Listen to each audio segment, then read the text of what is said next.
प्रिय दोस्तों, आला सोनमती की शादी का तीसरा भाग सुनिए। धन्यवाद। आए उदलई नरमल का मारा, भुइया गिरी खून के धारा, लाखों नर भय तैयारा, देखे उदल गए हैं घबरा।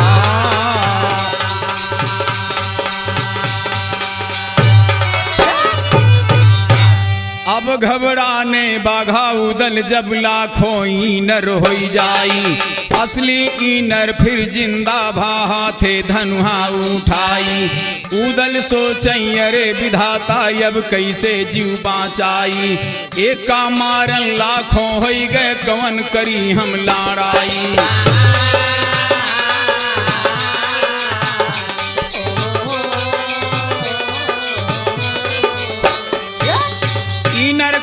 समरा उदल काल गवा तोहरो आई, चुमक बाण धरे धनुहा पे महाशक्ति को मानाई।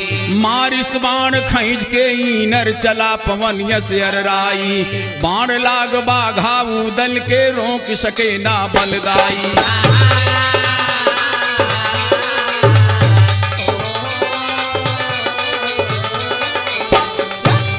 वह बाण उदल का लेके चला सरग में उड़ाई, गिरे जाय वझला नारा, माँ होश दहे सब गावाई। होश हवास रही ना तन पे खून बदन पे छहराई, बेदुल्हेरे बघ उदल का कहाँ गछन माहेराई।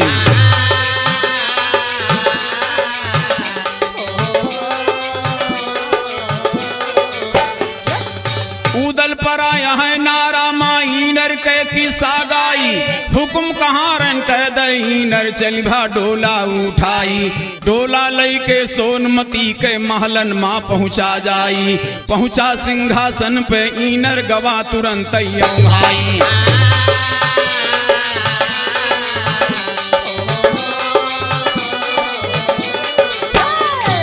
सोना लेट गई अंटा पे, चिंता बा दिल में छाई, ना जानी उदल जिंदा यहाँ की काल गवा उनका खाई। आधी रात सपन जगदम्बा सोनमती का देखाई, सोना देखत ब्या सपने माँ शारद हलिया बाताई।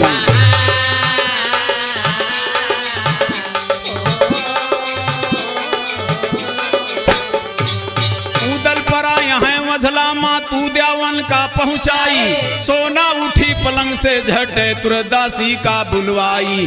दासी आए सामने पहुँची, हाल सपने के बात आई। शायर माधो राम यहीं पे अब कहाँ राधुन में गाई है।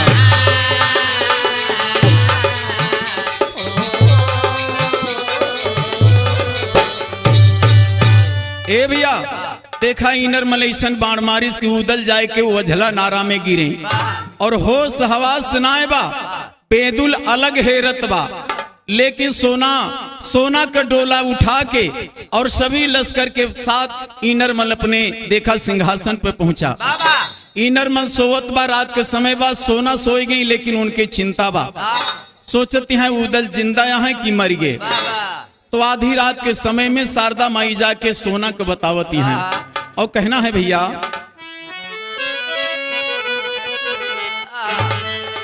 जब सोना सपने में देखत यहाँ और शारदा बताई कि उदल वझला में पड़ा है, तनिका उनका जनवास में पहुंचाए दाना, उदल बचे कि ना बचे। तो तुरंत दासी को बुलवाई के देखा सोना अपन सपने के बात बतावत ही।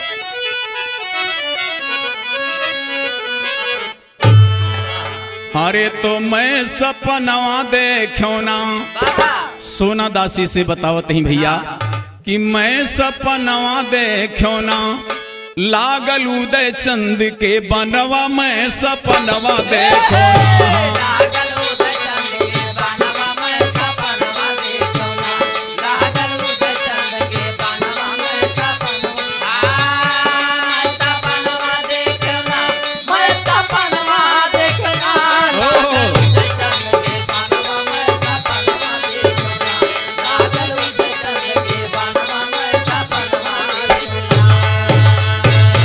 ए भैया सोना कहा थी दासी से, एक सपना पड़ा दिखाई, शारद देवी से जिया पे हर देवर के हाल बताई, नैना काबू में बदनवा में सपनवा देखा।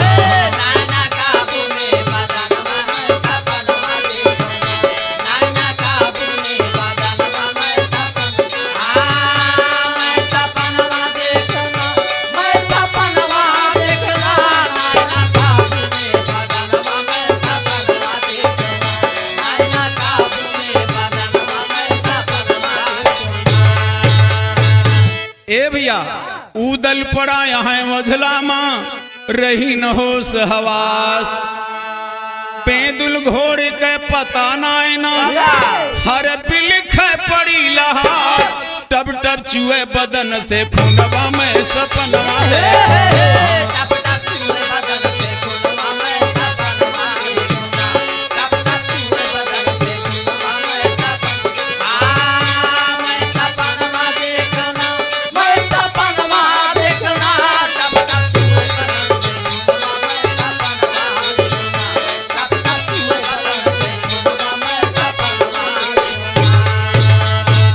सोना कहीं दासी। इस शारदा हमें सपने में का बतावती हैं कि हुक्म शारदा कै बाटे उदल का जाई बचावा, जहां पड़ी जनवास हुआ पे हर जल्दी से पहुंचावा, फंस गए दूल्हा के ललनवा में सपनवा।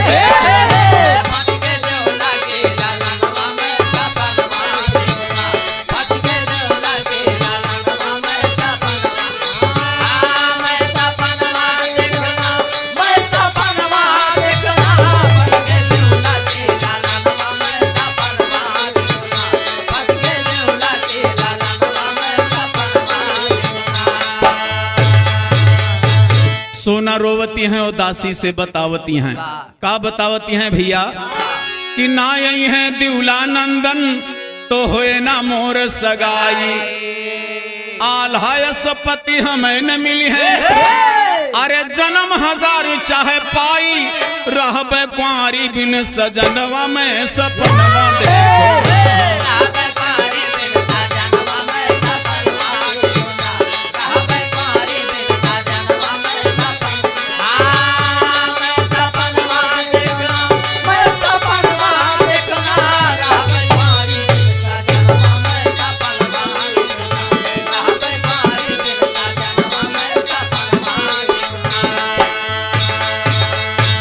सोना कहीं दासी सपने में तो शारदा बतावती हैं कि जाए के उदल के बचा जा, लेकिन एक बात बा, चारों वारी नरमल के सेना बायर रात, कैसे जाई बघउदल लगे, अरे हमें न राह देखा, भय जवानी दुश्मनवा में सपनवा।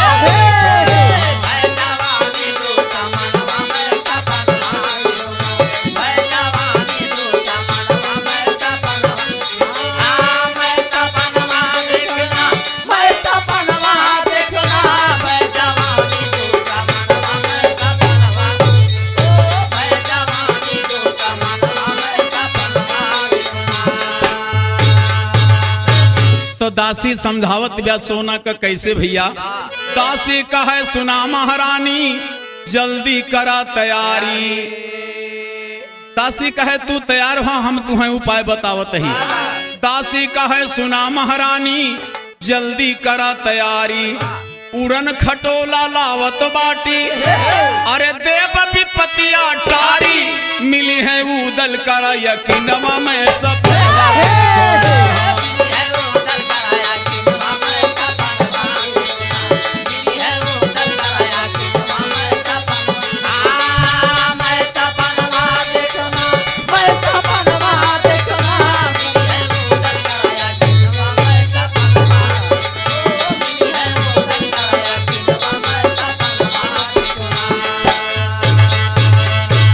तो देखा भैया सोना तैयार होते ही जनाना से भैया मर्दाना बनत ही, भेष बदल के सोनमती अब पहिने कुर्ता धोती, खोल धरे चुनरियो कागन, अरे खोले माथे के चोटी, बन गई और से मर्दनवा में सपनवा।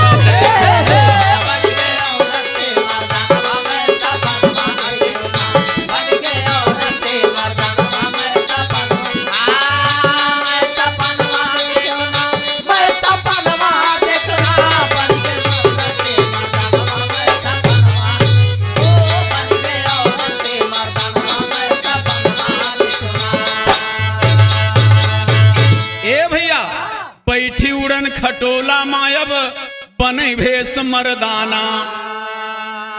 बैठी उड़न खटोला माँ अब बने भेष मर्दाना। उड़ा खटोला अंटा पर से हर आसमान में डराना। सर सर चला है जस पवनवा में सपनवा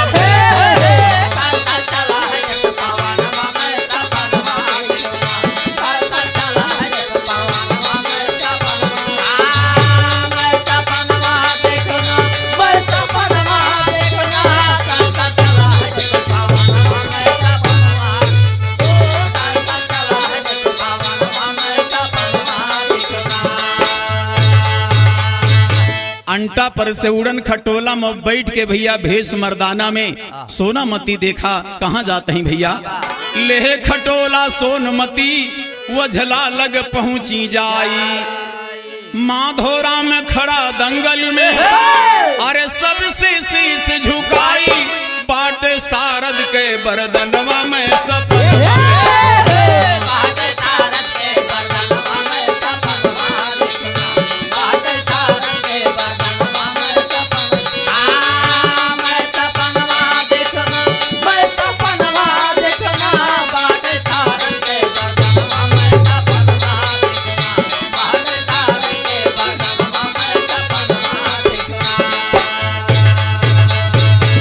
वझला नारा में पहुंची भैया। चारों तरफ उदल का हेरत ही।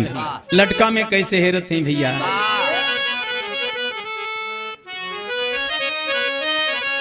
बाबा क्या बात है।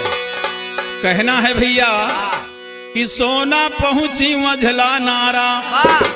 वझला नारा में पहुंच के चारों तरफ बाबूजी रात के समय है उदल के हेरत ही कि उदल कहाँ बेहोश पड़ा है। तो सोना पहुंची वझला नारा। अरे उड़न खटोला जल्द उतारा पड़ गए उदल पे नजारा। सोचे सुकुमारी पड़ गए उदल पे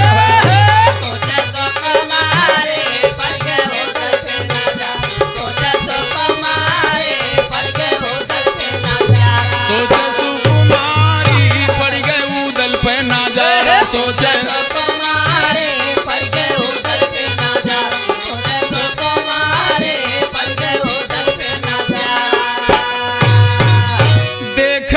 चंद के हाल देखा उदल के खोजत खोजत पाई गई भैया। तो देखें उदय चंद के हाल। अरे दहिया भय खूने से लाल रानी भय बेहाल। यो बाहे नयन से बारी रानी भय बेहाल। यो बाहे नयन से बारी रानी भय बेहाल। यो बाहे से बारी रानी भय बेहाल। सोनवा उदल के लग आवे। जब उदल का हाल देखी भैया तो सोना घबराई गई।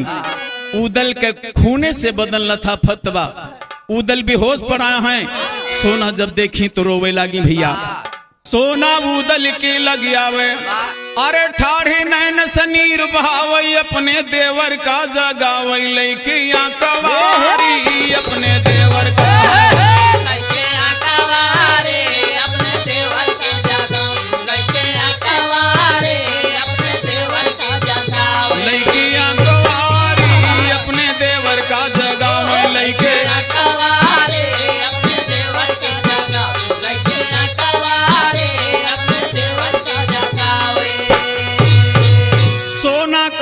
जागा वीर।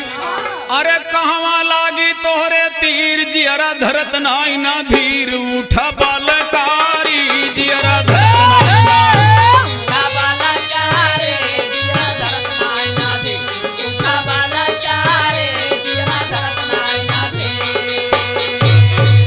तोहरी तैया विपत उठायन।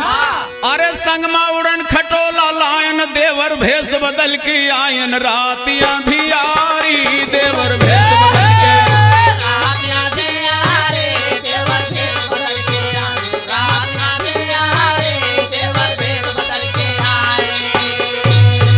चारों वारी फौज हमार। अरे बाटे खड़ी कसे हथियारी। अपने तन कयास बिसारी आयन बारियारी। अपने तन कयास आयन बारियारी। अपने तन कयास आयन बारियारी।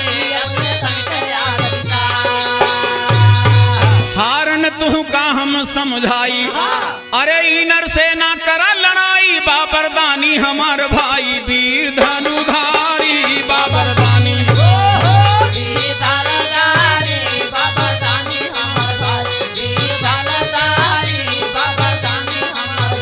वीर बरदानी बाबरदानी हमार भाई वीर धनु।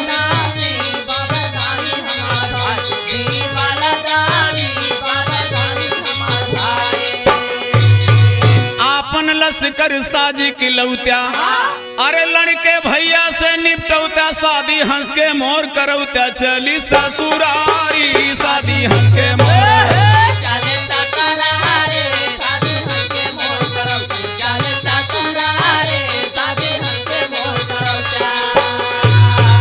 देवर तू गया एकताई, अरे शक्ति एक काम न आई, एक बाड़न माहेरानी सारी होशियारी, एक बाड़न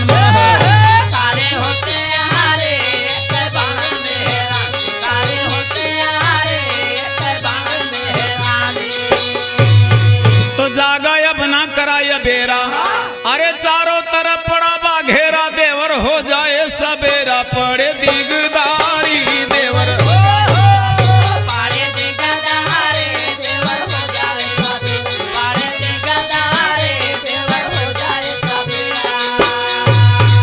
उड़न खटोला हम लई आई, जागा तुम्हें साथ बैठाई, तोहरी लश्कर माँ पहुँचाई, कर तैयारी तोहरी लश्कर माँ।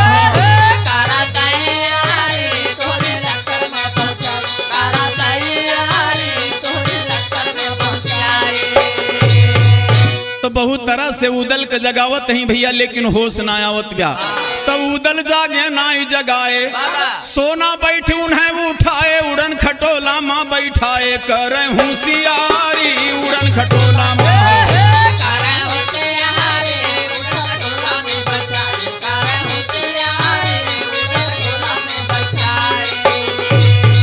तो सोना चली दीवान उड़ाए, उदल के उठाए कि उड़न खटोला में बैठाए कि भैया देखा वजला नारा से सीधा जनवास के जाता ही, जहां उदल के जनवास बा।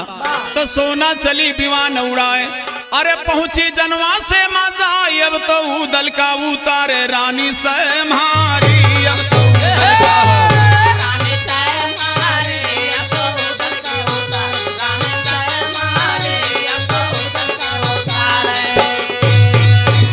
उड़न खटोला लई की रानी जनवा से माँ है आई, बाघा उदल का सोना अपने कोरा माँ उठाई, कल्ले कल्ले गए डेबा के बगले देथे पौढ़ाई, बैठी उड़न खटोला पे लौड़ की अंटा पे आई है।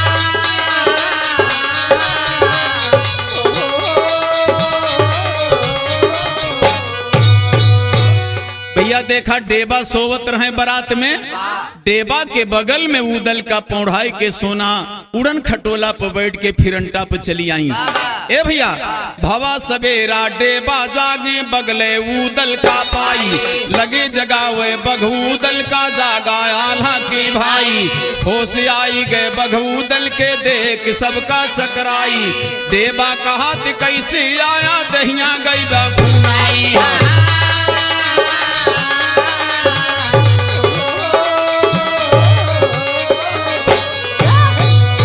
ए भैया जब सवेरा भा डेबा जगाए, उदल के होश आई गए, पूछता है भैया ये तो हर दया खूने से लथा पतवा, कैसे आया कहाँ रहा। उदल कहा ते हम ना जानी, हम हिया की पहुंचाई, इनर मल के मूड काट के देहन जमीन पे गिराई, खून गिरा धरती पे भैया लाखों इनर हो जाई, जिंदा होईगा फिर इनर मल बाण धनुष पे चढ़ाई, जिंदा होईगा फिर इनर मल बाण धनुष पे चढ़ाई, मारिस बाण बेहोश भय ना जानी कहाँ गिरल जाई।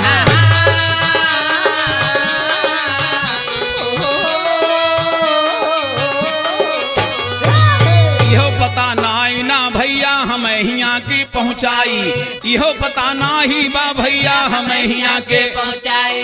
तब देबा विचार करें कहाँ सोना तुहका लई आई।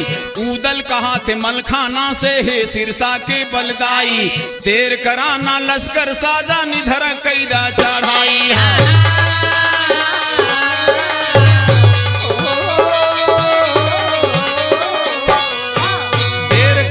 लश्कर सादा निधर कैदा चढ़ाई, चैन नाए पड़त बा जबले मिले न सोना भौजाई। कहा थे मलखाना है उदल जिद्यापन हटाई, रस्सी जल गई ठन नागादा बरात लौटाई। उदल देख के गए हैं घब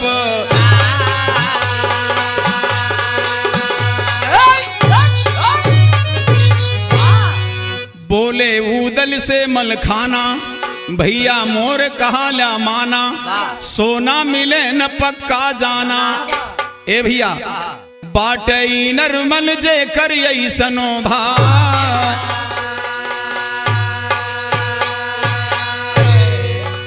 देखा मलखान भैया उदल के समझावत हैं कि उदल ए भैया एक काम करा, सोना मिले मान के नाय बा और बारात यहीं से वापस कह दा, लड़ाई करे के बस के बात नहीं ना। तो देखा का कहते हैं भैया, होत सवेरा उदय चंद जागे, देखे मलखाना का आगे, उदल हाल बतावे लागे। बाण ही नर के लगा है तानो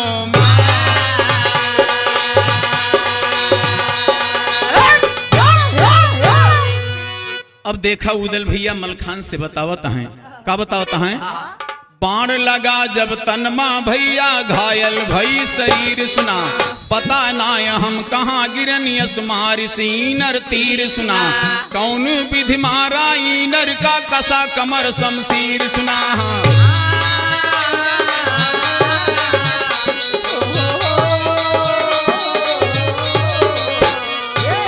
डोला मिल जाए सोनमती के दूर हुए सब भीर सुना, जबले मिले न सोनमती लौटब ना मोहबा पीर सुना।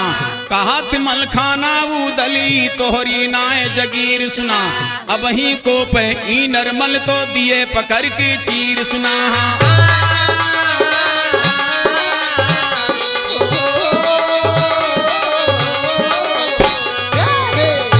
देखा मलखान भैया उदल के समझावत हैं, का समझावत हैं, जौने सोनमती के दर्शन के देवते बने फकीर सुना, दर्शन मिला न महारानी के देवते भय अधीर सुना।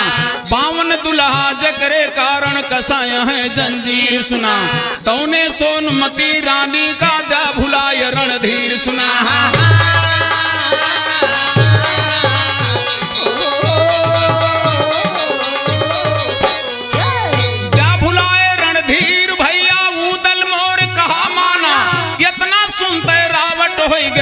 चंद जब जिदियाना काऊ कहा हमसे मोहबामा है सिरसा की मलखाना, उदल कहा थे एक दाव फिर देखब ईनर के बाना है।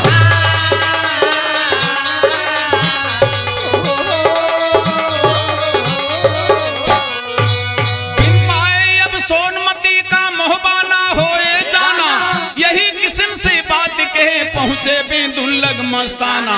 साज लहे चतुरंगी सेना समर भूमि का यगवाना, उड़ा बेदुला आसमान का जाई सरग में मड़राना। यह हरी सेना ई नरमल के उड़े विजय के निशाना।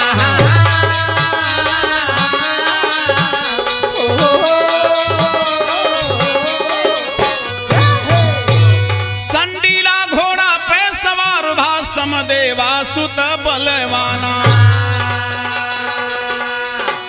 ए भैया जब मलखान भैया ना तैयार भय तो उदल गुस्सा में हो गए, आपन घोड़ा सजाए के कहे एक बार हम फिर जाते ही, या तो मर जाब या तो मार डारब। लेकिन कैसे जाते हैं भैया, लटका में जाता है, कहना है हरे हरि दिउला नंदन पहुँचे, यह हरि दिउला नंदन पहुँचे, अरे कसे तेग यो ढाल हरी नर कई आई गए सवारी ना हरी नर कई आई गए सवारी ना हरी नर कई आई सवारी ना हरी नर कई आई गए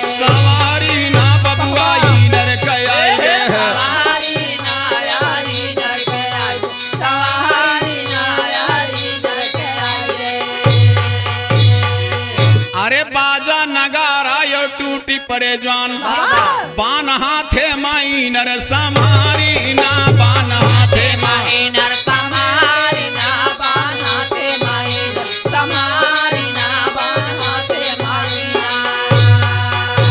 अरे पैदल सिपाही पैदल से भिड़ गए अरे चले लाग रणमा कटारी ना बबुआ चले लाग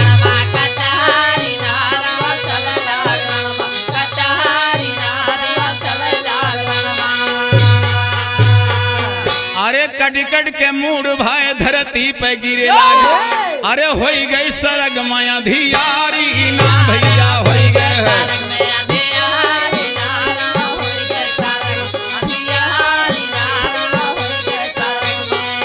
अरे जैसे हलाल करे बकरी कच्ची गवा वैसे कटई जोधा भारी ना राम वैसे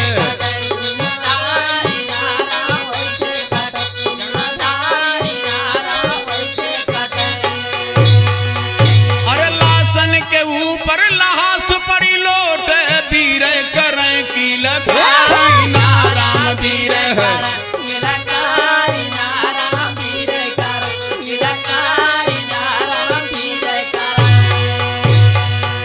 लड़ाई फिर शुरू हो गई भैया अरे कायर भागई लागे सब नए नागढ़ के कायर भागई लागे सब नए नागढ़ के अरे जे का जान है प्यारी ना राम जे का जान है प्यारी नाराम देखा जान है प्यारी नाराम देखा जान है देखा इनर मल के सेना भागत गया तमाम सेना तो मारी गए भैया लेकिन आपस में विचार करता है अरे जान दे काव मिले इनर के सथवा कहे भाग के घरे निकल लिया अरे जान दे काव मिले इनर के सथवा अरे बहुत करी है दई है निकारी नाराम बहुत करी है निकारी नाराम बहुत निकारी नाराम बहुत अरे कहें घरे पहुंचा बहुत करी अपने राज्य से निकाल दी हैं अब अपने राज्य से निकाल दे हैं तो खाए बिना ना मरब ई देखा भैया सेना सोचत बा इनर मल के का सोचत बा भैया अरे दई है निकार बहुत मिले रोजगार अरे दई है निकार बहुत मिले रोजगार अरे दुनिया आया है बहुत भारी ना भैया दुनिया आया है भारी नाराम दुनिया आया है बहुत भारी नाराम दुनिया आया है बहुत भारी ना भैया दुनिया आया है बहुत भारी नाराम दुनिया आया है बहुत भारी नाराम दुनिया आया है अरे कितना सिपाही घोड़ा घुमाई दे हैं अरे मोहबा के देख तलवारी ना भैया मोहबा के देख तलवारी नाराम होबा के दे तलवारी नाराम होबा के दे अरे चौनी वार घूमे घोड़ा बेदुला अरे भागे फेंक दुश्मन कटारी ना भैया भागे फेंक दुश्मन कटारी नाराम भागे फेंक दुश्मन कटारी नाराम भागे फेंक दुश्मन अरे कितनी हाथी के गर्दन कटा बिना मुड़े के घूमे बेचारी ना बिना मुड़े के दारी ना बिना मुड़े के घूम दारी ना बिना मुड़े के अरे भगदर देखी के इनर डराई गवा उदल से कहे ललकारी ना राम उदल से कहे ललकारी नाराम उदल पे कहे ललकारी नाराम उदल पे कहे अरे नौकर का मारे से कौ उदल सन्मुख गहा तलवारी ना राम सन्मुख तलवारी नाराम सन्मुखा तलवारी ना उदल सन्मुखा अरे उदल कहे तुहे हेरत रहन आज लेब तोर गर्दन उतारी आज लेब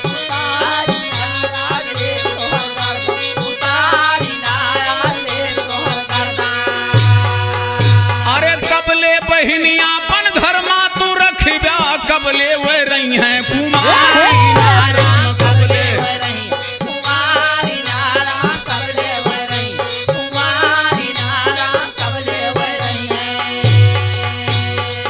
अरे बिन उनका भी है बरतिया न लौटे, अरे चाहे उम्र बीते सारी ना राम चाहे उम्र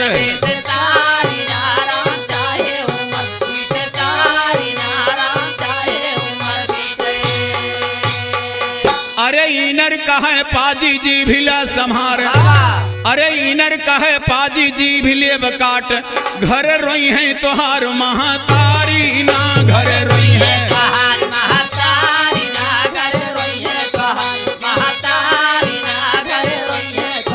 महातारी ना घर रोई है तोहार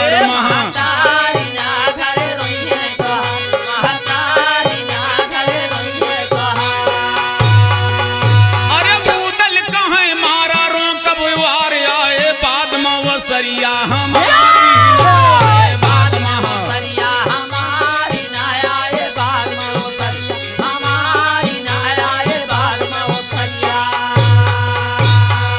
उदल कहे पहले हम ना मारब, पहले तू ही मारा बाद में हम मारब। अरे पहला वार इनर उदल का मारे, अरे बेदुल की हिस होशियारी ना भैया बेदुल की हिस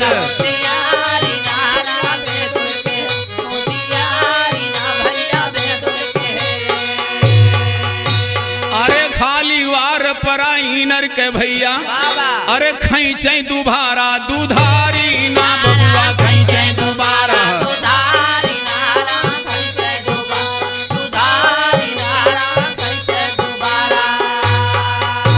अरे जतना वार इनर उदल का मारे, अरे होई गे बेकार भैला चारी ना भैया होई गे बेकार भैला चारी ना भैया होई गे बेकार भैला चारी ना भैया होई गे बेकार अरे उदल कहे रो का दाऊ आए मोर आज ले बतौर गर्दन उतारी नो आज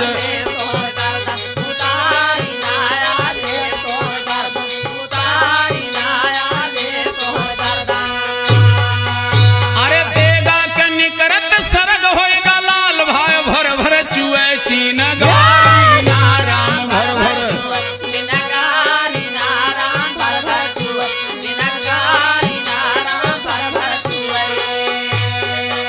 अरे मारे कटार वार इनर के लागी गवाले हैं गर्दन मा उतारी नाम वाले हैं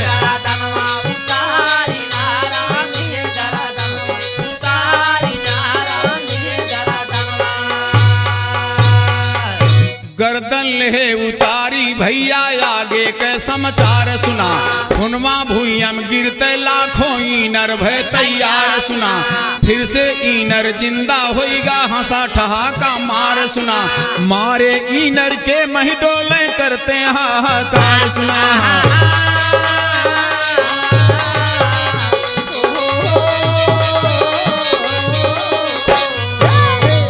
तमाशा उदल भागे बेदुल पैसवार सुना, पहुँचे आए के जनवासे में जहां मलखा सरदार।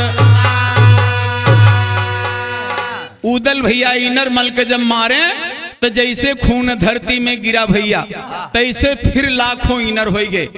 अब उदल भाग के बाबूजी जनवास में पहुंचे और देखा अपने बरतिहन से और मलखान भैया से बतावता है। कैसे बतावता है भैया? लटका में कहना है,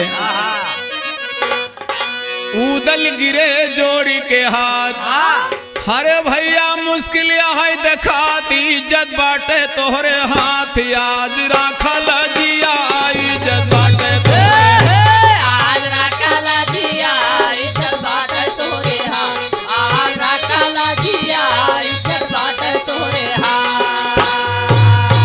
तुम्हारे नहीं नरमल पेवार, अरे भैया गर्दन लेहन उतार, लाखों इनर भय तैयार, भैया मारी मातिया लाखों इनर भैया मारे मातिया लाखों इनर भय तैयार, भैया मारे मातिया लाखों इनर भय तैयार। हमरो यकील की हिस्ना काम, भैया लैके भागन जान, बोला बोला हे मलखान का रही कमातिया, बोला बोला बोला बोला हे मलखान, कारा हे कमातिया, बोला बोला हे मलखान। चल के करा लड़ाई, या तो दया बारात लौटाई, होए ना भैया कैसा गाई, तो काटे ही ना किया, होए ना भैया के तो काटाई ना किया, होए ना भैया के काटाई, तो काटाई ना किया, होए ना भैया के काटाई। बोला कसत में हो बाजाबे, काव माता से बतौबे, कौनी सोना का देखौबे, जब वह पूछे बतिया, कौनी सोना का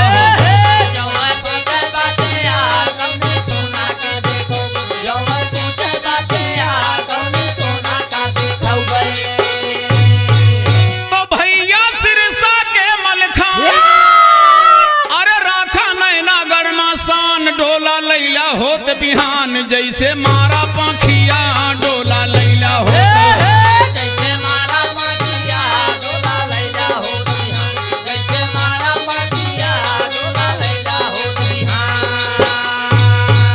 उदल मलखान भैया का धिकारत हैं, और देखा तमाम बोली बोलत हैं, और का कहत हैं कि डोला लैला होत बिहान, जैसे मारा पाखिया, डोला लैला होत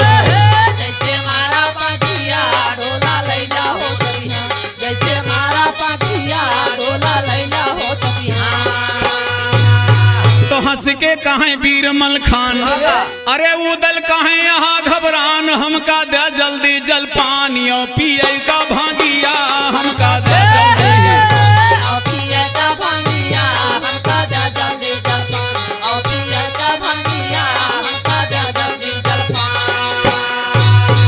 ए भैया, हमका दे जल्दी जलपान, यो पिए का भंगिया, जाए नशा बदन पे छाई, अरे फौरन समर भूमि का जाई, देखी नर के बिरताई, से भूलाए से किया, देखी नर के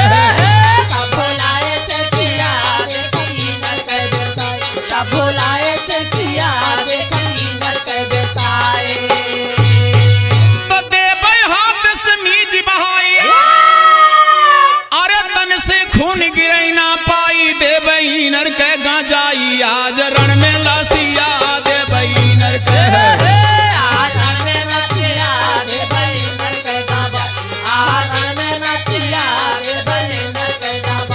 आज रण में लसिया, देबै नर के गांजाई, आज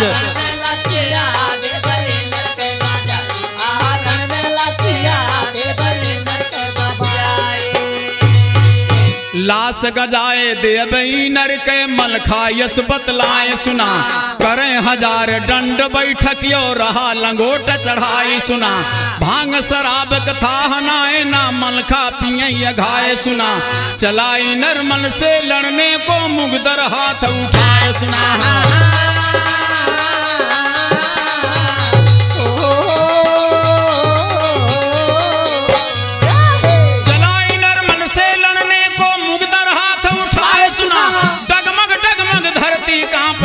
नाग थर्राए सुना, सायर माधो राम के दहिने बजरंगी अंगिराए सुना, बैठ जबनिया पे जगदम्बा सभा बीच बतलाए सुना।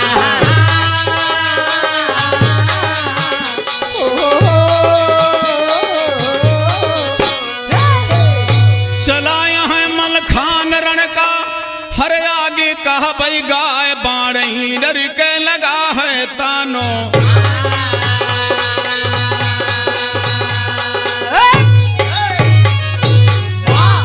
अब देखा भैया मलखान लड़े बदे इनर मन से तैयार होता है, और इतना नशा करता है भैया, लंगोट चढ़ाई के दंड बैठक करता है, अब मुगदर हाथ में लेके मलखान भैया इनर से लड़े बदे तैयार होइए।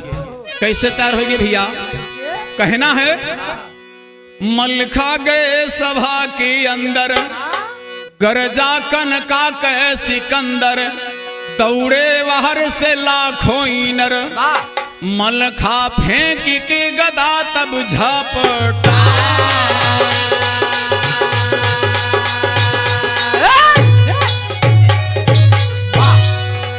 कहना है भैया फेंक गदा मलखाना दौड़े टूटी परे लाखों इनर।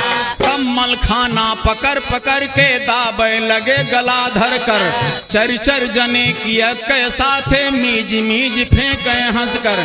खून गिरे नाई नरमल के कहाँ से जन्म लिए दूसर।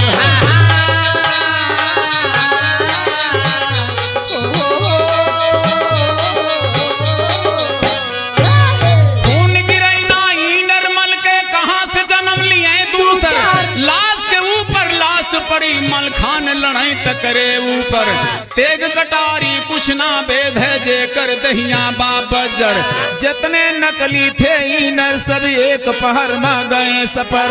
सबका मारी दहे मलखाना भागी नैना कैलस कर।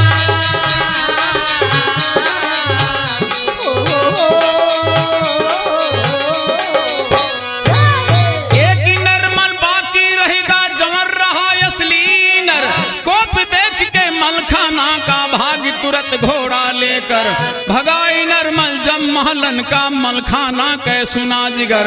माधो राम करे बिनती सब भैयन के महफिल अंदर है।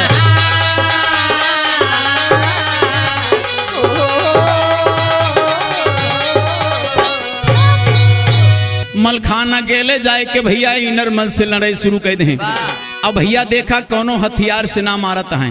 चर चर 10-10 15-15 जवान को भैया धई के लतियाई दिए। अब गटई पकड़ की मिरोर के फेंक दिए। मीज मीज बहा देता है मलखाना। और इनर मल के खून भैया भूमि में ना गिरत बा। अब जब खून ना गिरत बा तो दूसर कहाँ से जन्मबे करें। ऐसे करत करत भैया एक पहर में इनर मल के सारी जितने नकली इनर थे सबको मलखाना मार दे। लेकिन कैसे मार दे भैया। कहारवा धुन में हरे राम समरी के बिचवा। हरे राम समरी के बिचवा। तोड़ई नर के गुमनवा समर के बिचवा।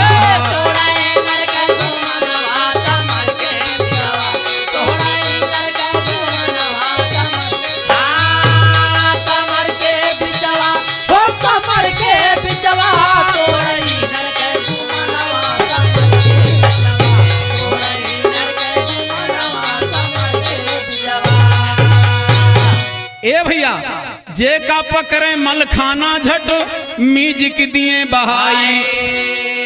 युद्ध देख के नैनागढ़ के अरे इंद्र गए या कुलाई।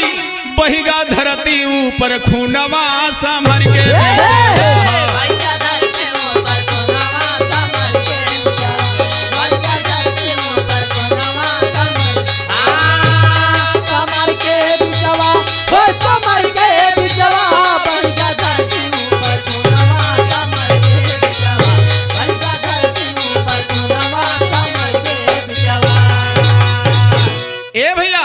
जितना नकली रहे नरमल मारी दे मलखान। जवन नरमल असली बाट अरे भागा बचा की जान। होइगा लाखों के बधनवा समर के।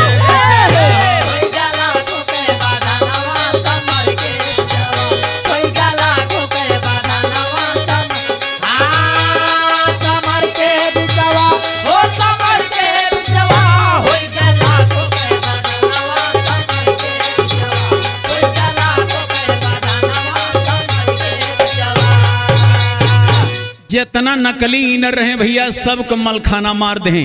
असीला इनर अकेल बचा फिर भागा। ते भैया मलखाना जनवास में आए जहां बैठे सरदार।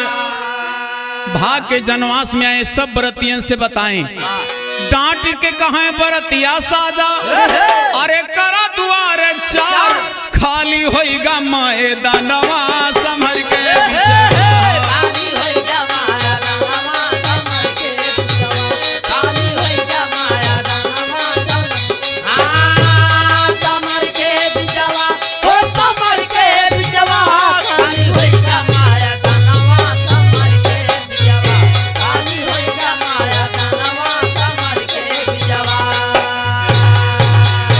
मलखान उदल से कहता है कि कोई वीर अब देख परेना नैना माँ तलवरिया। चल के कैला सोनमती के अरे आल्हा संघ भंवरिया लहरे मोहबा के निशानावा संभर के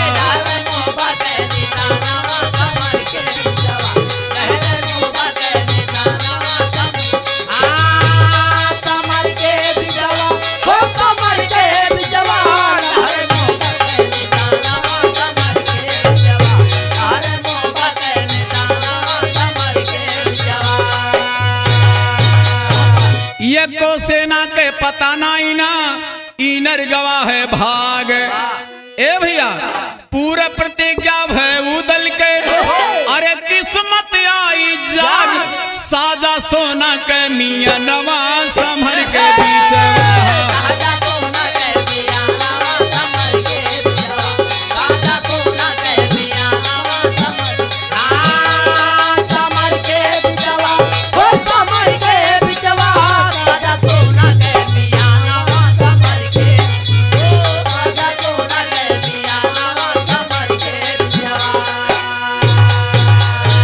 यह प्रकार से मलखान भैया सब व्रतिहन से उदल से बतावत हैं तो का बतावत हैं भैया सुन के मलखाना के बाहर अरे उदल दौर मिलाए हाथ राखा पर मालिक कैलाज आज मस्ताने राखा पर मालिक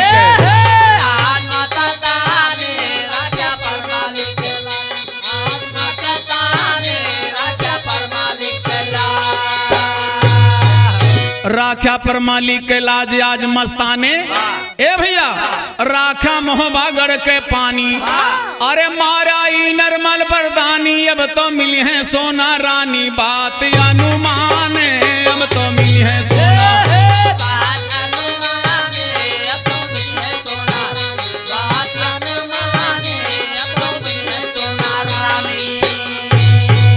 तो उदल पीरों का फटकारा हुआ तैयारा बढ़ के करा दुआर चारा थोड़ा अभिमान बढ़ के करा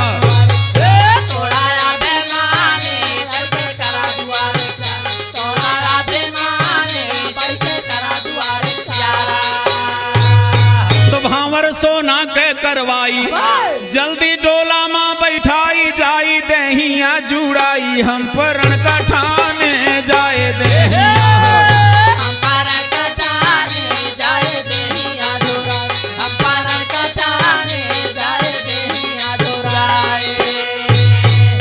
साजे घोड़ा साजे बराती तमाम वीर भैया उदल के फटकार सुन के देखा तैयार होता है साजे घोड़ा साजे हाथी अरे सज गए मोहबा के बराती चले उदल उद पाती भूजा फहराने चले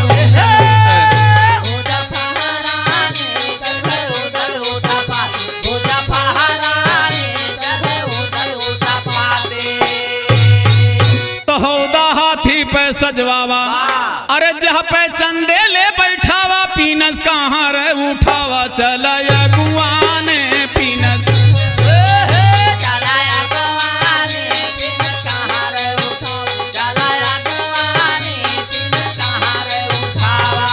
ए भैया दुल्हा लैके चले कहाँ रे अरे उदल दोहरी कसे कटार भैले बेदुल पे सवार तेगा लहराने भैले बेदुल पे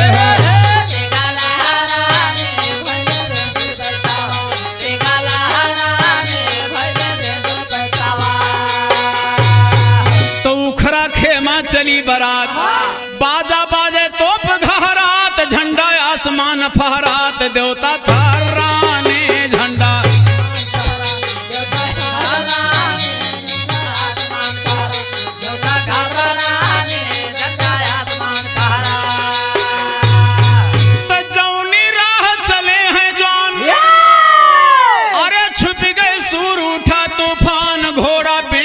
सरा गवा मेरा राने घोड़ा बेदुल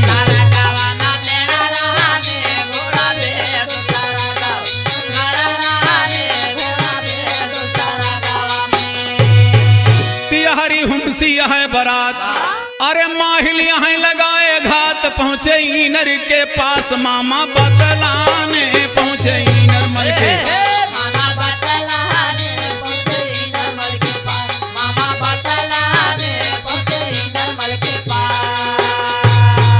यहरी तो उदल तैयार होता है भैया, यहरी माहिल मामा से रहा सिना होत गया और भाग के देखा घराती को ओर जाता है।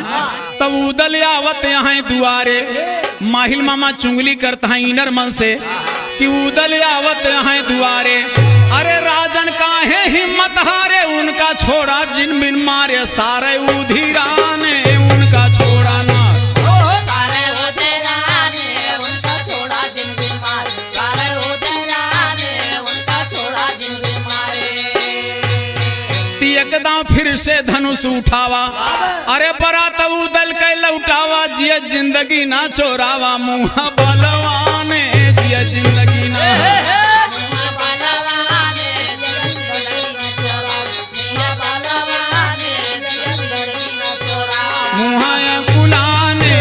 जिंदगी ना चोरावा, मुँह बलवाने।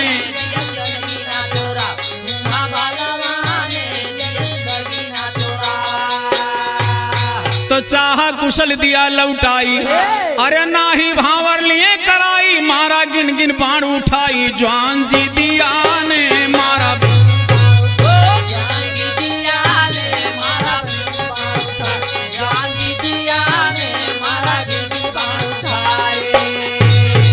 तैनर सुनते भयंगार, अरे धनुहा कसे कमर हथियार, होएगा घोड़े पे सवार, लड़ैया गुआने होएगा घोड़े पे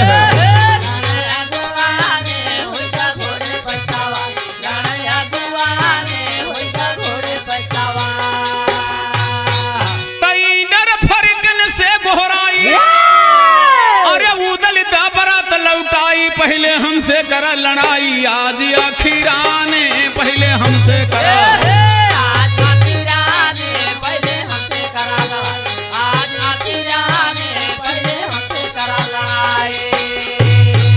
उदल कहाँ सुना बद चाल, अरे नाह के हा बजावत गाल, हमका जानी परत बा काल, तो हर नीक चाने हमका जानी परत बा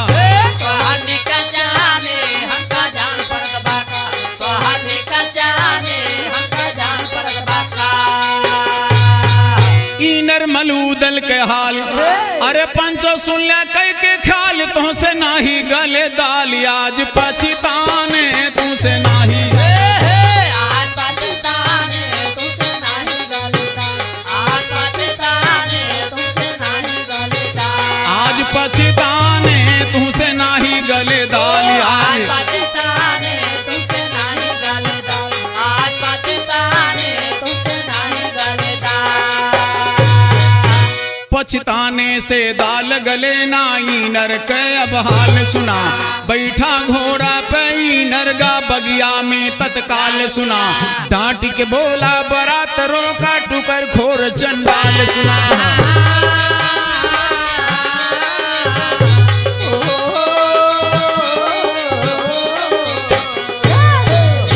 ए भैया डांट के बोला बरात रोका, टुकर खोर चंडाल मलखा, फेंक के गदा तब झपटा,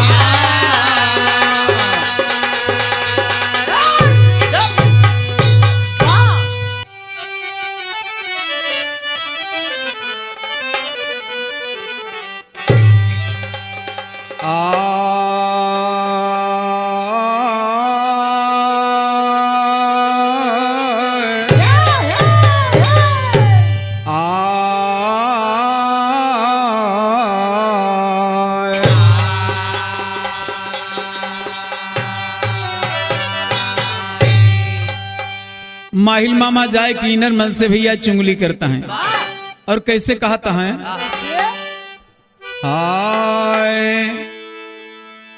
माहिल मामा आग लगाए, इनर मल का फिर उसकाए, इनर बाबरात रुकवाए। ए भैया उदल मन ही मन करा थे विचार,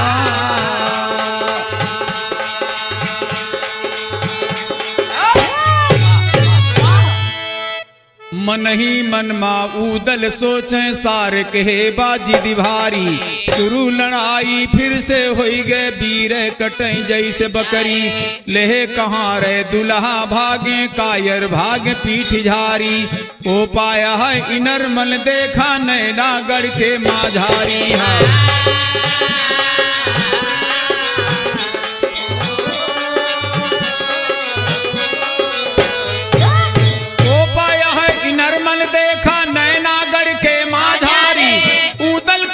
बहिन बियहिदा सारे काहे मत मारी।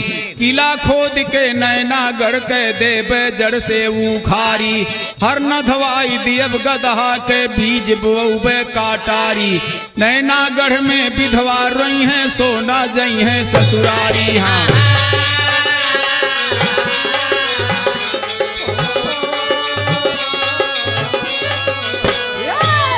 इतना सुनते जरगाई नर धनुहा संहारी।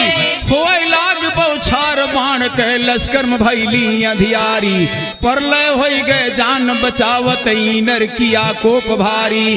कहे बेधुला बाघा उदल माना बतिया हमारी। हाँ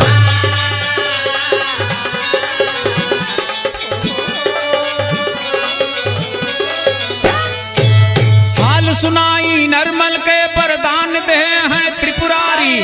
ख्याल करा सारद देवी के अकिल गई सब के मारी। उदल का हाथ मैहर वाली करा हंस पैसवारी। लाज बचावा गढ़ नैनामा हमसे बात हारी है।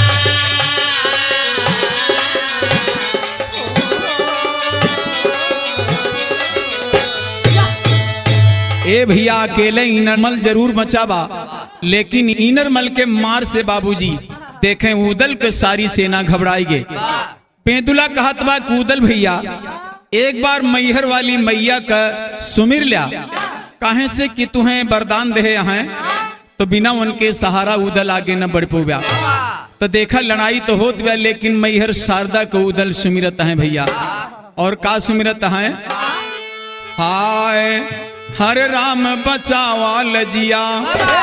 उदल कहत है हर राम बचावा लजिया। छोड़ा मैहर के आसा नवा बचावा लजिया।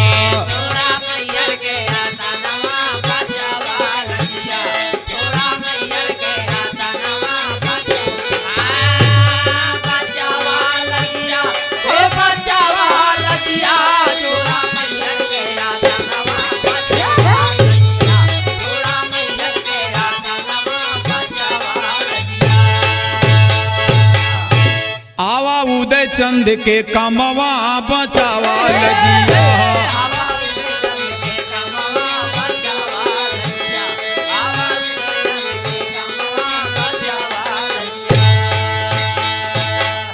उदल की आंखों में आंसू बा। मैहर की शारदा का उदल सुमिरत है। उदल कहाँ की आवा आवा शारद मैहर वाली। कारण कवन आजरण बिचवा हर बार परतबा खाली। कैसे देह रहू बरदानावा संभर के बिचवा।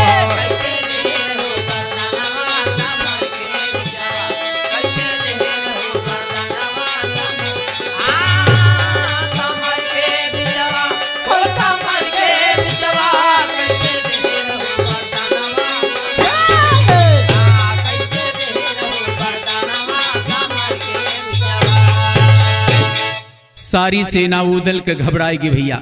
और उदल घबराए के देवा सुमिरत हैं। का सुमिरत हैं कि जान परतबा नैनागढ़ से लौटब खाली हाथ। इनरमल के मार से देखा अरे होई गया आधी मोर बरात। चौमू घेरे बा तूफानवा संभर के बिचवा।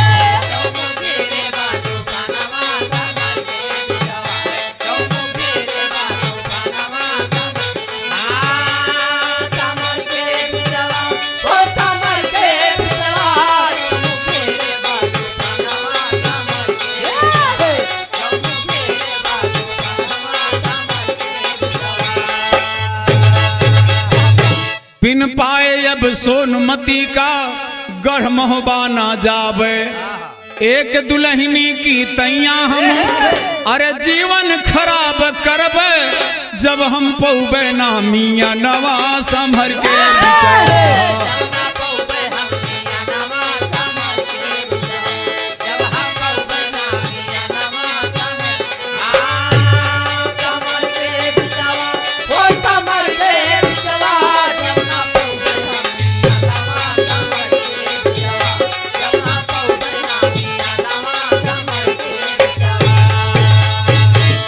देवा कहें उदल एक बात हमारा और मान लिया कहें का कहें सुना भैया देवा कहा थे बाघा उदल ई नरमल बाबरदानी जाय कहा तू सोनमती से अरे गाहे तेग मनमानी काटई नर के गर्दनवा बचावा।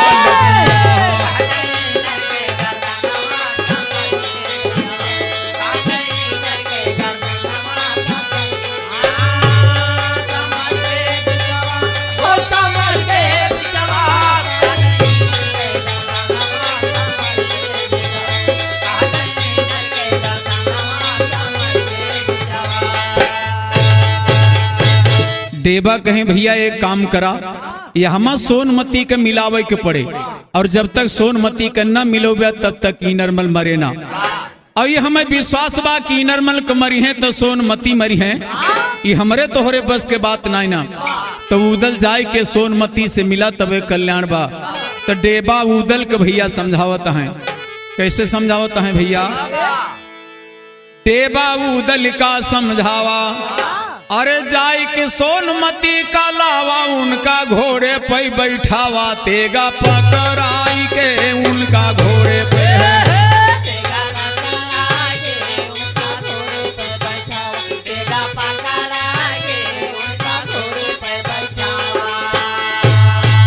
कहिदा सोनमती से जाए अरे मारे नरमल का आई ले हम भावर कराए मारे माई के ले हम भावर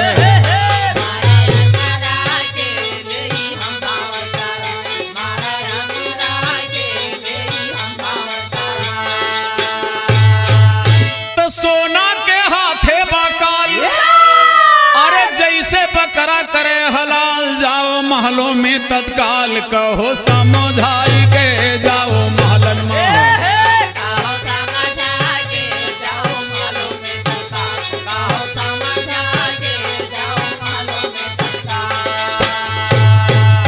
ए भैया उदल फौरन भये तैयार अरे हो गए बेदुल पे सवार अब तो चला महल की वार घोड़ा मेड़ाई के अब तो चला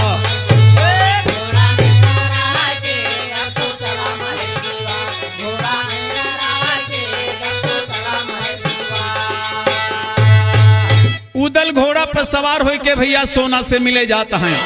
कहना है कि पहुंचे बगिया के दरमियान पहुंचे बगिया के दरमियान अरे सागर जहां प्याली शान सोना करत रही स्नान करी नहाई के सोना करत रही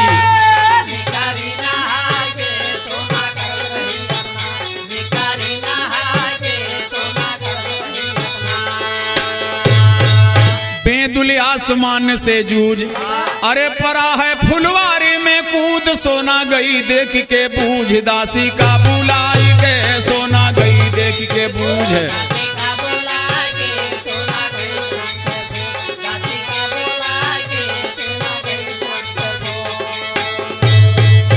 सोना जब देखी कि फुलवारी में कोनो घोड़ा कुदाए बा ए भैया दासी के भेजी कहीं जाए कि पता करा कि फुलवारी में घोड़ा कौन कुदा दिया।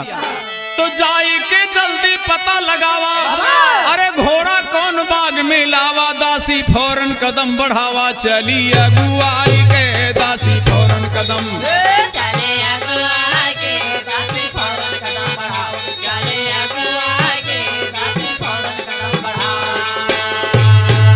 तो पहुंचत उदल का फटकारी अरे कैसे कूद परा फुलवारी गर्दन जाए अब उतारी आया गिराई के गर्दन जाए अब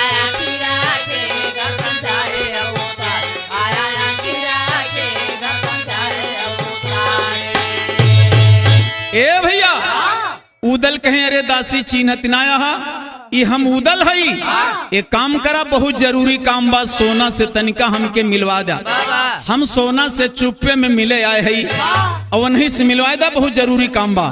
दासी कहे अच्छा अब जान गए तो देखा उदल के लेके दासी जात कैसे बा लेके उदय चंद का साथ दासी गए सोना के पास देखे उदल का उदास का है मुस्काई के देखे उदल का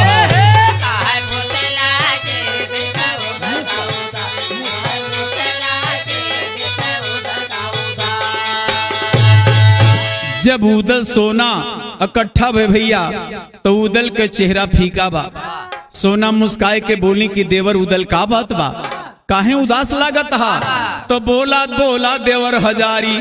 देखा भैया देवर भौजाई के रिश्ता बड़ा अनमोल होता है तो सोना देखी बड़े दुखित में हो गई हो तो बोला देवर मोर हजारी अरे पड़ गए कवन मुसीबत भारी छाई गई चेहरे पे कारी गया कुम्हिलाई के छाई गई चेहरे पे।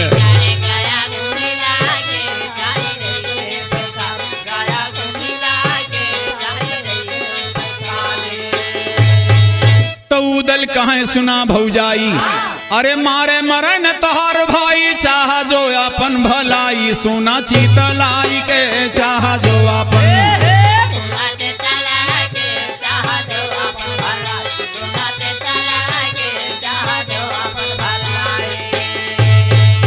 ए भैया तो देखा उदल सोना से काव कहता है कि होई जा घोड़े पे सवार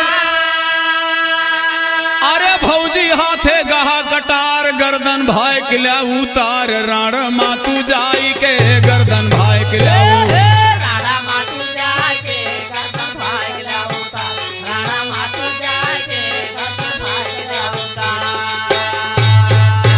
इतना सुनते तो सोना जर की अंगार हो गई। उदल कहे अगर अपन भलाई चाहा तो अपने हाथे अपने भैया नरमल को मार दा तो सोना गुस्साई गई के उदल सोनमा कहे लाग फटकार सोना कहे लाग फटकार अरे उदल तू है यहाँ धिकार अपन जीभ ला संहार भागा जीव बचाई के अपन जीभ ला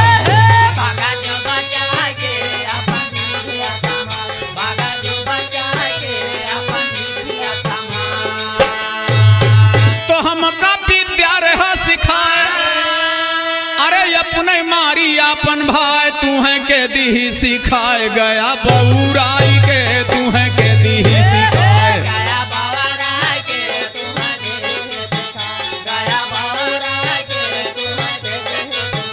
गया बउराई के तू है के दी सिखाए गया।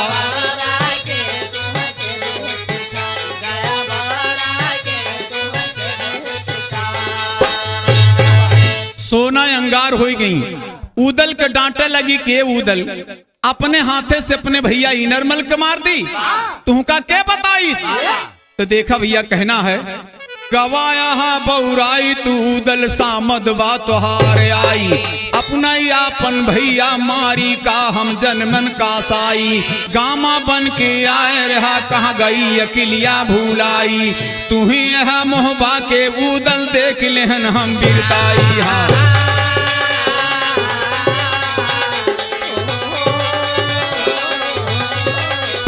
ए भैया तू ही यह मोहबा के उदल देख लेहन हम बिरताई तोहरे ऐसन कितना उदल पर जेल मासू खाई उदल कहाँ के हे भौजी जब लेना हो ऐसा गाई तब ले बरात ना लौटे चाहे लड़ते जाबे बूढ़ाई हा।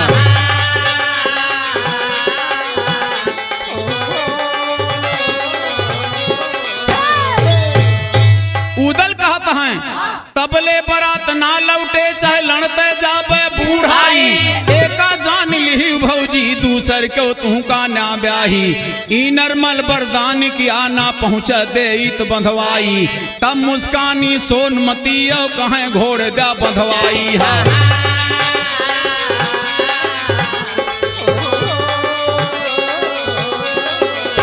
ए भैया तोहरे कारण यह करब अपने हाथे मारब भाई उदल मन ही मन करा थे विचार।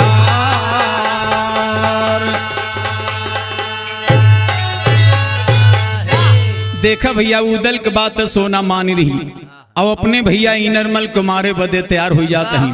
कहना है कि सोना कहाँ उदल चंद्राए, आपन घोड़ दिया थमाए, तेगा अमर दिया पकड़ाए, अपने हाथे से इनर का देवे मां।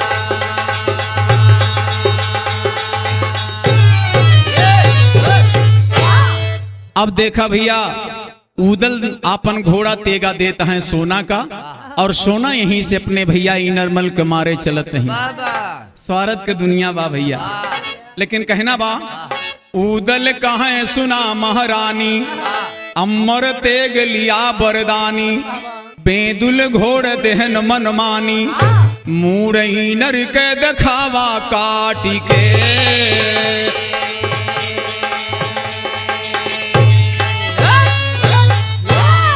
मूड़ काट देखावा उदल यही किस्म से बतलाना, दई के ते गायो कटार उदल भय फौरन रावाना, पहुंची महल में सोनमती अब चिंता दिल में सामाना, साड़ी साया खोले रानी धरी भेसिया मर्दाना।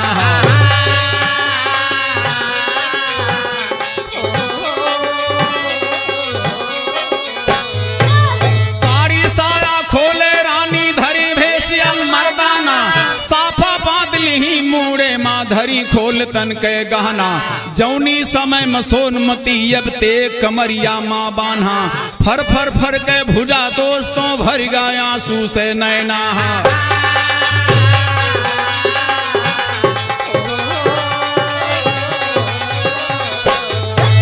भर गया आंसू से नैना अब सोना करें विचार सुना, अपने ब्याहे की तैया हम कसन कमर हथियार सुना, हमारे हाथे मारा जई हैं भैया आज हमार सुना, भैने अभागिन भाई के दुश्मन बैरी भय करतार सुना।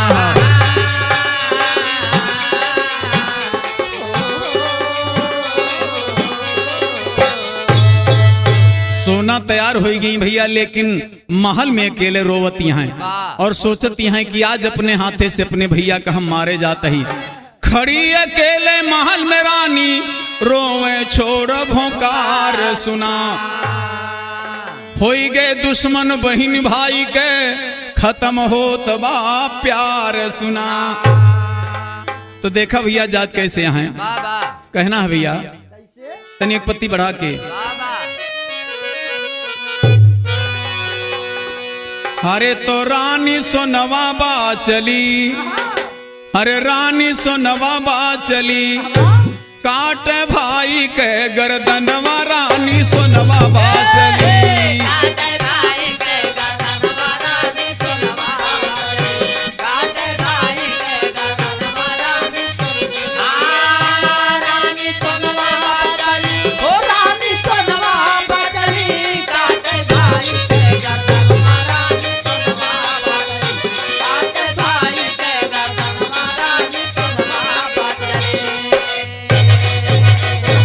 पहिरी पोशाक तैयार भई जब करमाली कटार, पनी जनाना से मर्दाना, अरे बहया सुके धार, बांधी मूड़े माँ कफनवा रानी सोनवा बा चली।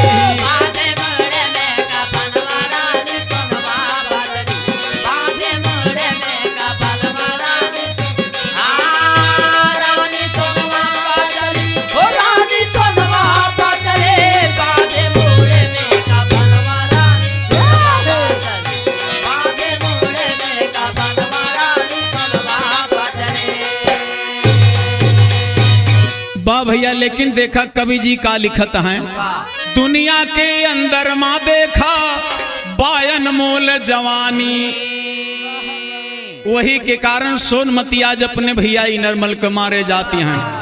दुनिया के अंदर में पंचो बायन मोल जवानी, धर्म छोड़ दे हैं जे करे कारण, अरे बड़े बड़े मुनि ज्ञानी ई जवानी भय करनवा रानी सोनवा बा चली।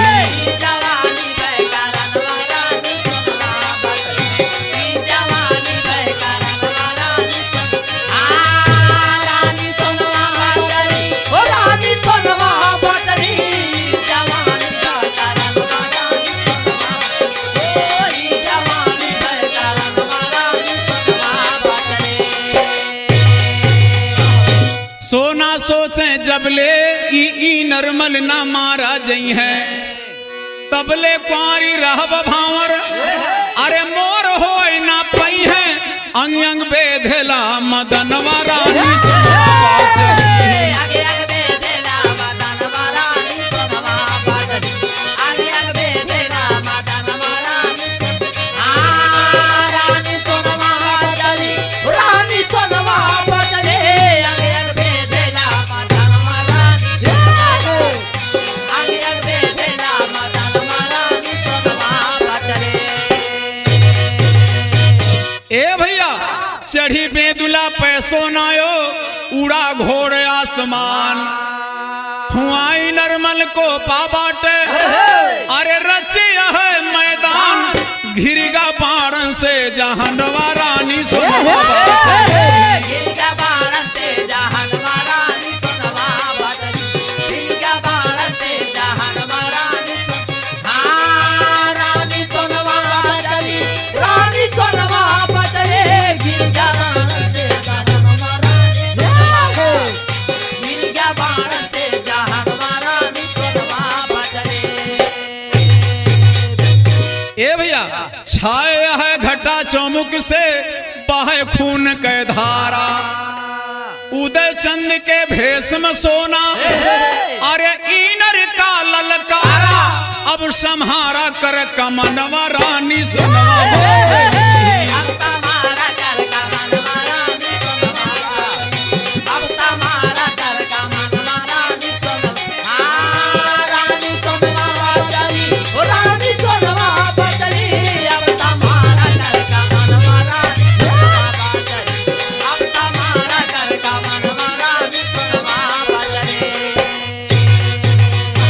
देखा जहां नरमल लड़ाई करत बा वहां सोना उदल के भेष में पहुंच गई और कैसे भैया लटका में कहना है तो सोना धे उदल के भेष अरे हो गए समर भूमा पेश बोला इनर से कलेश कारा मैदानवा बोला इनर से है कारा माया दानवा बोला इनर से काले कारा माया दानवा बोला इनर से काले। अब की जियत न छोड़ब तोहका अरे देगा बाहा थे माखन का अब ले रहा समर मासन का तू चढ़ाया बनवा अब ले रहा समर मा चढ़ाया बनवा अब रहा कमर में सन तू चढ़ाया बनवा अब रहा कमर में सन का। ए भैया अब ले रहा समर में सन का तू चढ़ाया बनवा ई सोना अपने इनरमल भैया के ललकारत ब्या का कहत ब्या भैया कि बन गए सगिन बहिन कसाई तो बन गए सगिन बहिन कसाई अरे मारे चली बियापन भाई होए सोना के सगाई धई के सुनला धनवा होए सोना के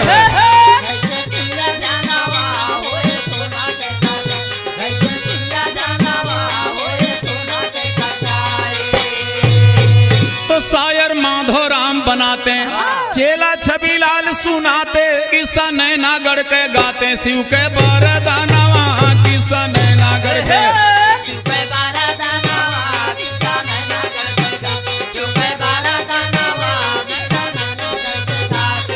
तो दहिने महावीर बलिदाई अरे जे कई जगमा फिरे दोहाई छनमा लंका देहे जलाई ना कहे भरमवा छनमा लंका देहे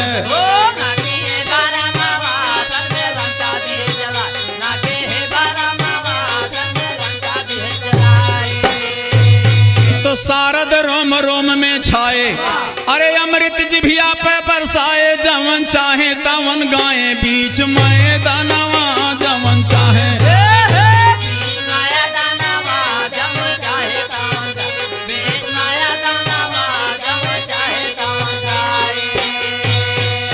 ए भैया तो बेदुल चला सरग की वार अरे सोना जह पे बायसवार चमके दोनों बगल कटार लाहर नया नवा चमके दोनों बगल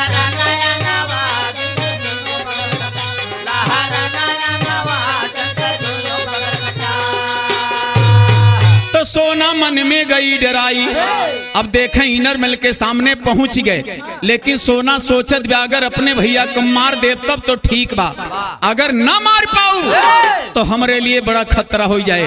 तो सोना मन में गई डराई, शायद मार न पाई भाई, करबे फिर कवन उपाय, तब बचे न जानवा, करबे तब कवन।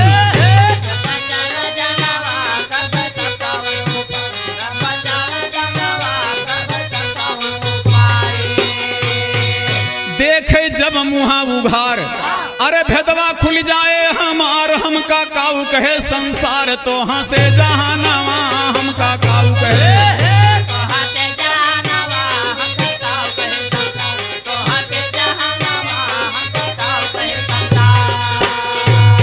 सोना तो सोचत ही, लेकिन इनर मन ललकारत बा। ए भैया इनर सन्मुख पहुंचाया है, अरे हाथे धनुहा लिस उठाए, बोला देवे पहुंचाई, अब की सूरत हमा, बोला देवे।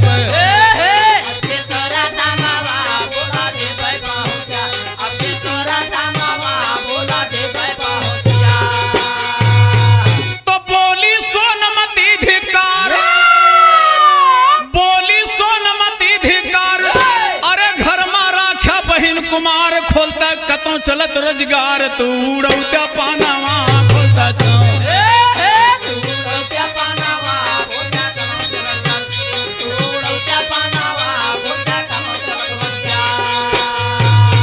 तो इनर गोपिक जैसे काल, अरे हो गई दोनों नैना लाल, बाण पीछे से निकाल, तब धरा है तानवा, बाण पीछे से।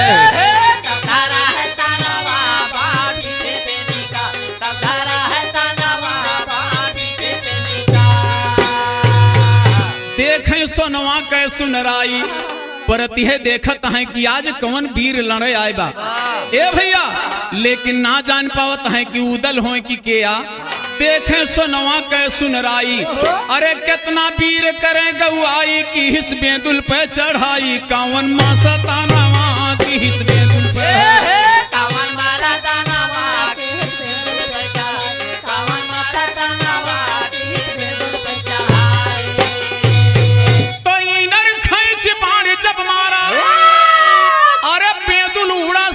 दीवारा हाथे ना लागे शिकारा, होइगा परेशानवा, हाथे ना लागे है।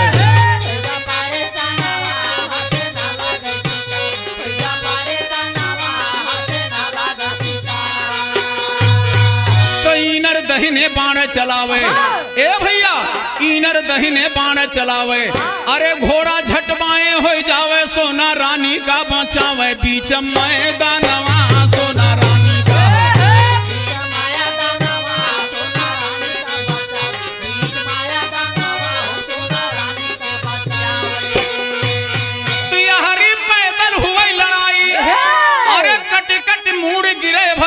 सोना गई निकचाई, भाई के समानवा, सोना गई भाई के समानवा, सोना गई निकचाई, भाई के समानवा, सोना गई निकचाई। तो दोनों आधे सरग में जाए, अरे दोनों घोड़ रहे मिल रहा है, सोना गई दांव जब पाए, फरक नया नवा, सोना गई दांव जब।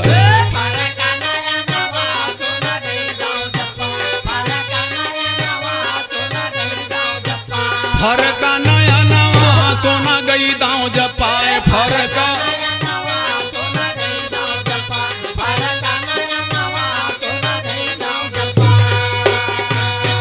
इनर मन ललकारत बा भैया, उदल के भेष में सोना है, और उदल के समझ के इनर मन मारत बा, लेकिन उदल के घोड़ा बड़ा बलवान बा, सोना को बचाए बा भैया।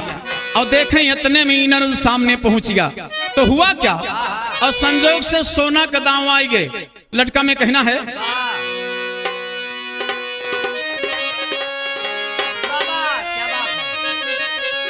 अब जब सोना दांव पाई गई तब तक नैना फरक गा, कहना बा, अरे फरका नैना सोनमती के, अरे फरका नैना सोनमती के, अरे गई दांव जब पाए, रानी हथवा से खींचे कटारी, ना रानी हथवा से।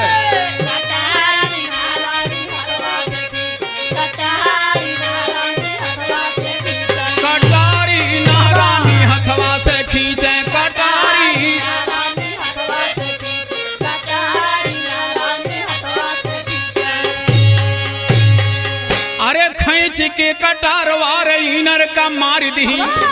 सोना संकोच ना की, जब दांव पाई गई भैया तुरंत तलवार खींच के अपने भैया इनर का मार देते ही। अरे खींच के कटारवार इनर का मार दी, लिही भैया का गर्दन उतारी ना, लिही भैया के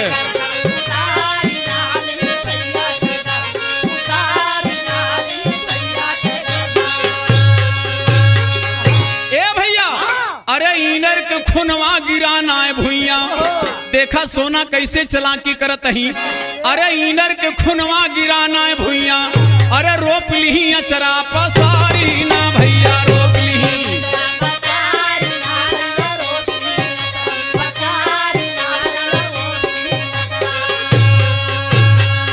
अरे चूड़ी खनक गई सोना के हाथे के, खून रोपे में सोना का चूड़ी खनक गए। अरे कहना है चूड़ी खनक गई सोना के हाथे के, अरे उड़ गई चुनरिया किनारी ना भैया, उड़ गए है।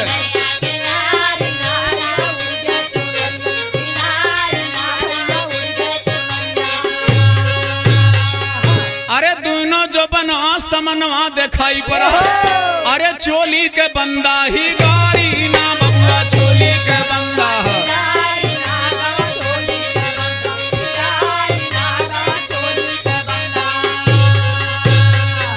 इनर मल भैया चीन गए कि सोना होए। अरे इनर कहे सोना धोखा की हूँ, तुरंत जान गए सोना का बोले लाग, फटकारे लाग। अरे इनर कहे सोना धोखा की हूँ, जमन दिहू मोरे कुल का उजारी ना, जमन दिहू मोरे।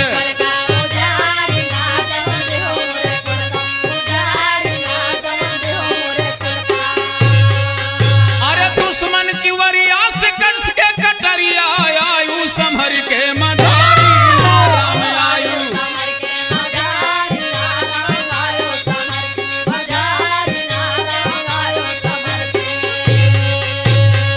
अरे कौन से धोखा कहन तोरे साथे। देख इनर मल के मूड़ी बोलत बा भैया कि कौन से धोखा कहन तोरे साथे। अरे काटियो गटैया हमारी ना बहिनी, काटियो गटैया।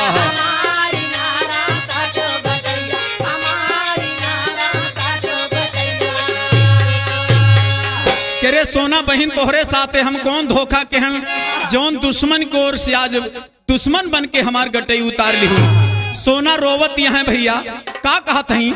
अरे सोना कहे भैया मन मा विचार करा, ए भैया। अरे सोना कहे भैया मन मा विचार करा, अरे कब ले रहब हम कुमारी ना भैया, कब ले रहब हम।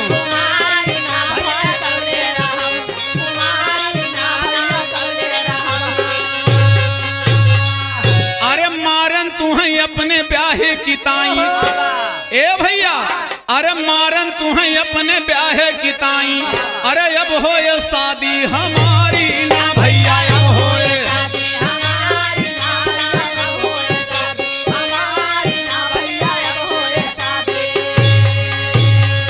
सोना रोवती हैं अपने भैया से क्षमा मांगती हैं कि भैया हो हम कब तक कुमारी रहब, और जब तक तू न मरता तो हमार शादी न होत। ए भैया अरे मारन तुम्हें अपने ब्याह की ताई, अरे अब हो ये शादी हमारी ना भैया, अब हो ये।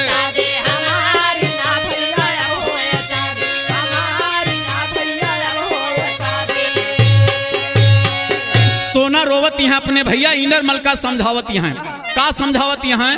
कहें नैना मत तोहरी बहिनिया रहन, कहीं ये भैया अरे नैना मत तोहरी बहिनिया रहन, चला महोबा महोब महातारी ना, चला महोबा महोब।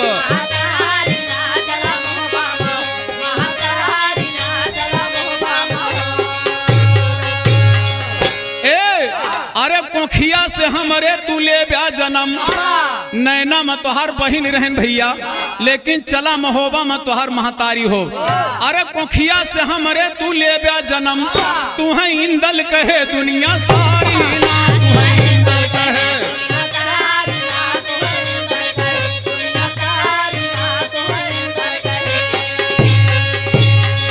अरे कोखिया में हमरे जन्म ले ब्या महोबा में, हरे खेल ब्या मोरिया कवारी ना भैया, खेल ब्या हो।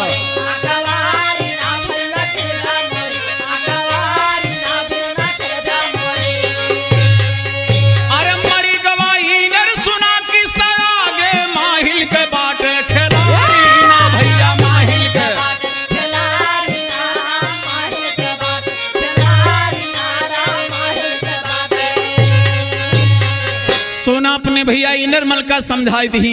एकरे बाद प्रमाण मिलत है कि इनरमल बाबूजी खत्म हो गया। अरे मरिगा इनर सुना किस्सा आगे, अरे माहिल के बाटे खिलाड़ी ना बबुआ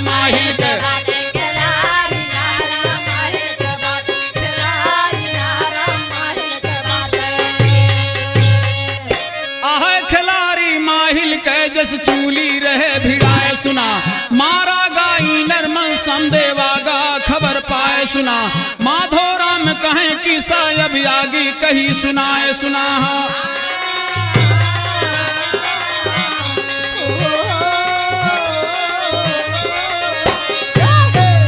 पाल छबिलाल सभा के अंदर भी रहा रहे सुनाए, मूड़ी नर के